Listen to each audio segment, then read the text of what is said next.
Boleh tak kita tawasul dengan orang yang saleh? Orang soleh tak soleh ni kita tak tahu. Yang kita confirm yang soleh tentu dah tak petikai Nabi kita Muhammad sallallahu alaihi wasallam.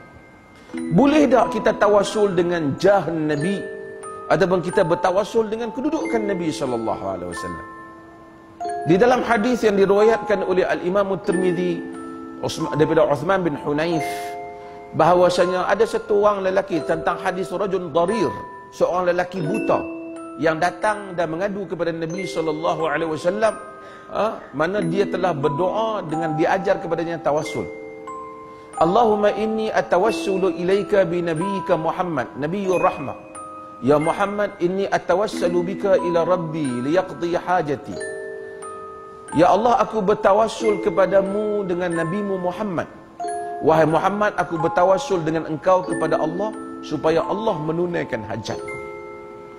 Ada beberapa perbincangan. Pertama, di kalangan para ulama ada khilaf dua madrasah.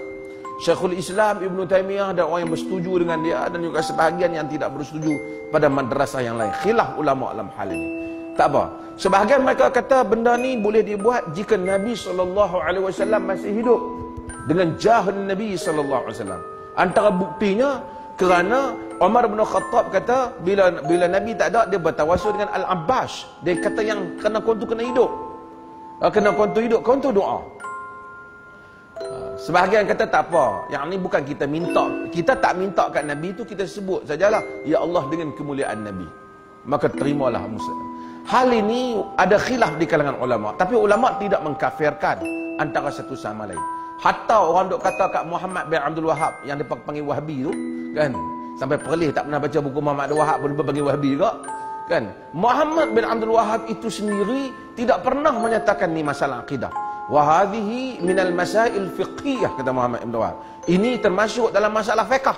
Ia tidak termasuk dalam masalah akidah. So maka kalau ada orang tawasul, selagi mana dia tak kata wahai fulan tolong aku, tapi ya Allah dengan kemuliaan fulan mustajabkan doaku, dia masih dalam daerah khilaf. Sebahagian ulama menyokong, sebahagian tidak menyokong. Tapi yang dua tadi sokong tak? Hak dua tadi confirm. Hak dua tadi tu orang dia hak confirm tu orang tak syok. Dia syok hak tak apalah. Bila ada orang buat, ya Allah dengan berkat fulan terima doa, kita kata khilaf. Cumanya pasal apa kita pergi fulan dengan fulan, tok wali kampung kita, tok tarikat kita? Kalaulah nak buat, kenapa tak Nabi ke Abu Bakar yang confirm? Pasal apa duk cari wali-wali ni songong-songak apa semua ni? Bukan salah wali itu, kan? Kalau yang confirm Abu Bakar Siddiq confirm, Umar bin Khattab confirm. Kenapa kalau nak sebut tak sebut tu? Nabi Isa kalau sebutlah Nabi Ibrahim tu confirm semua.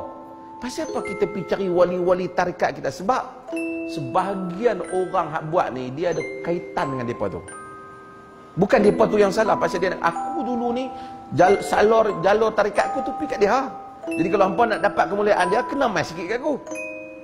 Ciumlah tangan-tanganku, kaki-kaki apa kan? Kasut tapak kasut replika ke apa kan? Ini semua benda-benda yang macam ni yang mai kerana mereka. Kalau betul-betul depa nak cari yang jah, kedudukan yang kukuh di sisi Tuhan, mestilah mereka mencari Nabi Muhammad sallallahu alaihi wasallam. Kalau berkata ya Allah dengan berkat Nabi Muhammad, terimalah doa ni. Saya ingat tak ada lah siapa nak bentah apa, walaupun ada khilaf sikit di kalangan para ulama. Kata alasan mereka kata yang kita dengar yang buat ialah satu dua tidak, kita tak tengok sahabat-sahabat lain buat secara menyeluruh. Bahkan